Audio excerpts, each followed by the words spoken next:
Welcome back to another Madden video in which today we'll be facing the San Francisco 49ers and the Dallas Cowboys, a rematch of last year's NFC Divisional round contest, and we'll be having Shanahan versus McCarthy, Dak Prescott versus Brock Purdy. Let me know in the comments below, who do you guys think will win this game and by what score? And we'll be playing today at Levi's Stadium. This shall be a fun one to watch, and I cannot wait. Let's check it out. Brock Purdy and the Niners offense will get the ball to start off the game. Let's take a look at his stats from last year, where he had 114 out of 170 attempts, 1374 yards, 13 touchdowns, and 4 interceptions. Let's see what he can do today. And on the first play of the game, Brock Purdy doesn't have too much time in the pocket, feels the pressure, and fumbles the ball. And Dexter Lawrence gets a fumble recovery on the first play of the game. Not the way that the San Francisco 49ers wanted to start off the game, and this is how the Dallas defense did want to. And this will set them up in really good field possession. And it is now Dak Prescott's turn to take the field. Let's take a look at his stats from last year, where he had 261 out of 394 attempts, 2860 yards, 23 touchdowns to 15 interceptions. And last year would be considered kind of a down year for Dak. And what do you guys think his stats will be? Do you guys think he will have a rebounding year? Let me know in the comments below. And on 1st and 10, Dak Prescott takes his drop and hits it out to the flat and gets it to his tight end right there, number 86, Shoemaker right there, who they drafted. And right on 2nd and 2, Dak Prescott quickly gets it to number 3, and number 3 gets into the end zone, and that is a touchdown by Brandon Cooks, who spikes the ball and puts the Cowboys up 7-0 here in the first quarter. What a great play called up by McCarthy right there to get the receiver in open space and into the end zone.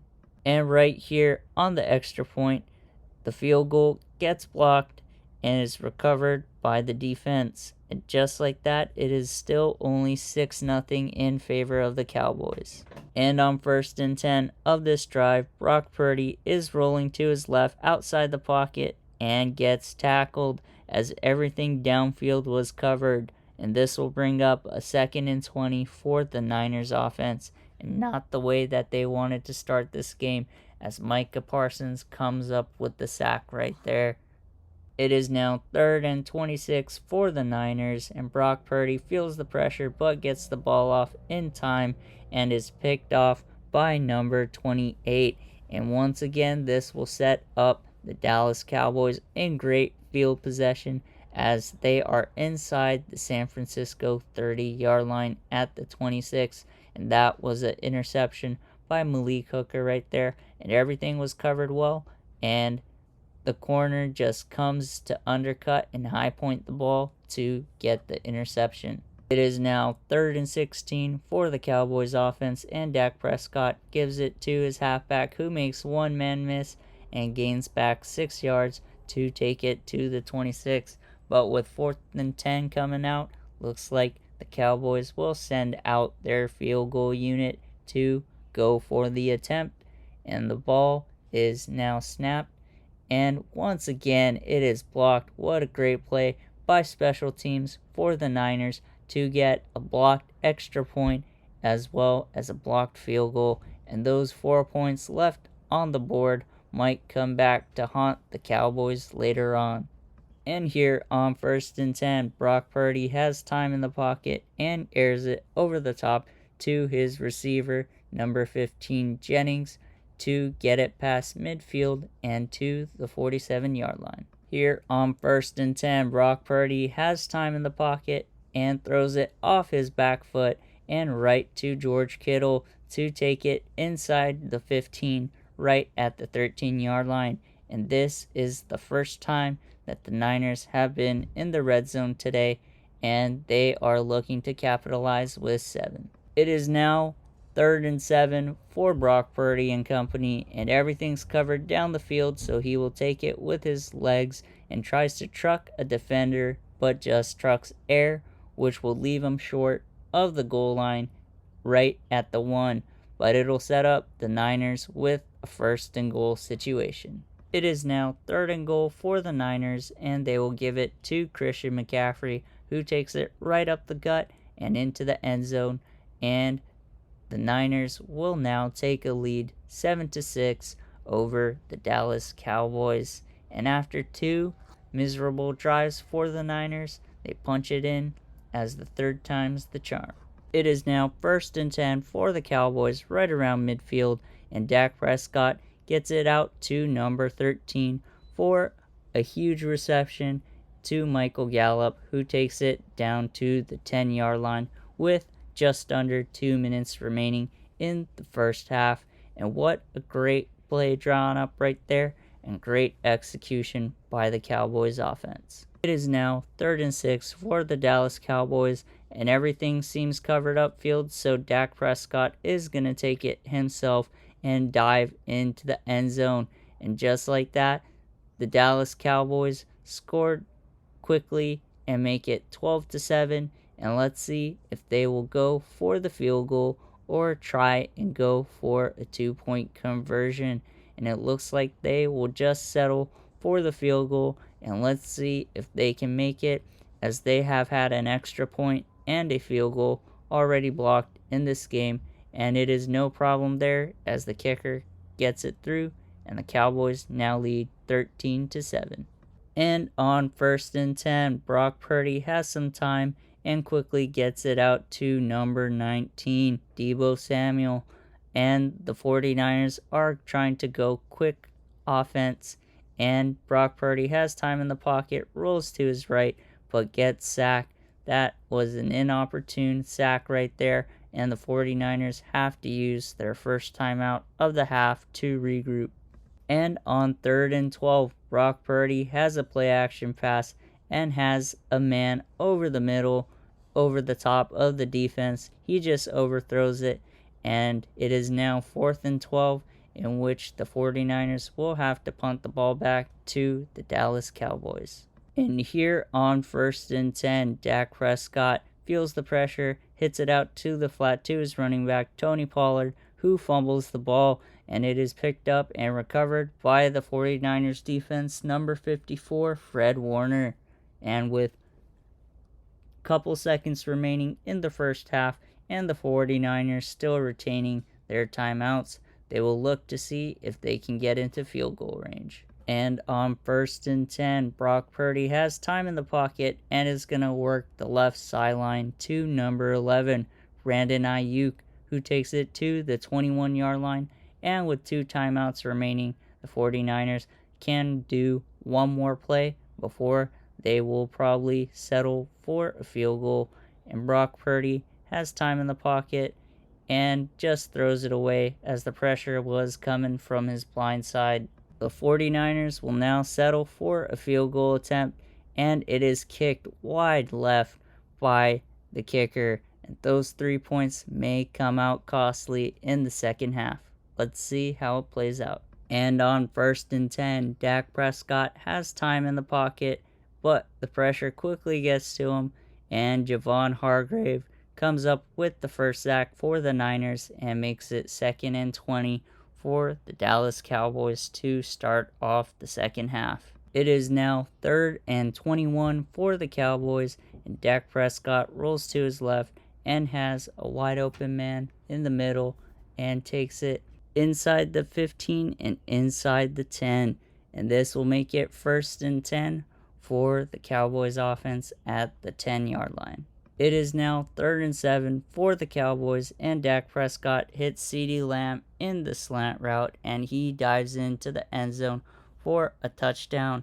And this will give the Cowboys an extra needed lead in the 3rd. And the Cowboys will be going for the 2-point conversion, and they get it right to the tight end, Ferguson, and it is now 21-7 in favor of the Cowboys with just under 3 minutes left in the 3rd quarter. It is now 1st and 10 for the Niners and Brock Purdy. And Purdy has time in the pocket and has an open man in Ayuk, who takes it into Cowboys territory at the 43. And once again, right on the next play, it is a play action pass, and Brock Purdy has time in the pocket and throws the exact same route to Ayuk on the other side of the field, and the 49ers are in the red zone inside the 12-yard line. And on 1st and 10, Brock Purdy rolls to his right and feels the pressure and gets it pass off to the end zone. Had two guys in the area, but it is caught by Deebo Samuel. And what a great job of improvisation for the quarterback and the receivers to see the quarterback under pressure and Deebo diving for the catch for the touchdown reception. It is now a one-possession game, and on 3rd and 9, Dak Prescott has time in the pocket, rolls to his right, throws across his body, and completes the reception to number 3. Well, this will bring up a 4th and 3 for the Cowboys at the 36-yard line. This will force the Cowboys to have to settle for a field goal, and their kicker gets it right through the uprights, making it a two-possession game while giving the Cowboys a 10-point lead. It is now a 2nd and 18 for the 49ers. Purdy has time in the pocket and hits Deebo Samuel on the crossing route for all the yards, and Deebo gets into the end zone and does a little crossover dance as Brandon Jennings spins round and around and around in the end zone, and this will make it a 3-point game for the 49ers with the Dallas offense coming up. It is now 3rd and 11 for the Dallas Cowboys, and they decide to hand it off to Tony Pollard, making it a 4th and 6 for the Cowboys at the 37-yard line. It'll be interesting to see what they do here. Looks like the Cowboys will settle for a field goal, and it is kicked right through the upright and doinks off the left side of the crossbar. Not what the Cowboys were hoping, and now a field goal can tie the game. Let's see what the 49ers offense can do here with a little bit under a minute 15 left, but they have no timeout, so it'll be interesting to see. But they get the ball right around midfield at their 44, so it'll be short yardage to at least tie the game. Brock Purdy rolls to his right, throws across his body right to George Kittle in the middle of the field. And here on 2nd and 10, Brock Purdy has time in the pocket and slings it out to the right sideline to George Kittle. And with 40 seconds left in the game, the 49ers are now inside the red zone at the 17-yard line. Let's take a look at the replay and see what a clean pocket Purdy had, and that became a little tight window, but the safety came down and could not get to the ball. It is now 3rd and 10 for the 49ers, and Purdy has time in the pocket and rolls to his left and gets it out to George Kittle, who takes it out of bounds at the 1-yard line, setting up a 1st and goal for the Niners with 23 seconds remaining in the game. It is now 3rd and goal for the 49ers, and Purdy has time in the pocket, and he finds the soft spot in the coverage to get it to George Kittle. And just like that, the 49ers will take a 28-24 lead over the Cowboys with 12 seconds remaining in the game. And what a great drive by the 49ers, capped off by George Kittle touchdown. And he was very pivotal and crucial in this drive, making a couple catches down the line and eventually capitalizing and giving the 49ers the lead. It is now 3rd and 16 for Dak Prescott and the Cowboys, and this will be the last play of the game, and it is swatted out of bounds and incomplete as the clock hits triple zeros, and the San Francisco 49ers will defeat the Dallas Cowboys 28-24. Let me know in the comments below, who do you guys think will win this game in real life, and what do you guys think the score will be? If you like this type of content, like and subscribe. It really helps the channel out. And if you like the NFL and college football, we'll be covering it all season long. I appreciate all the support, and we'll catch you in the next one. Take care.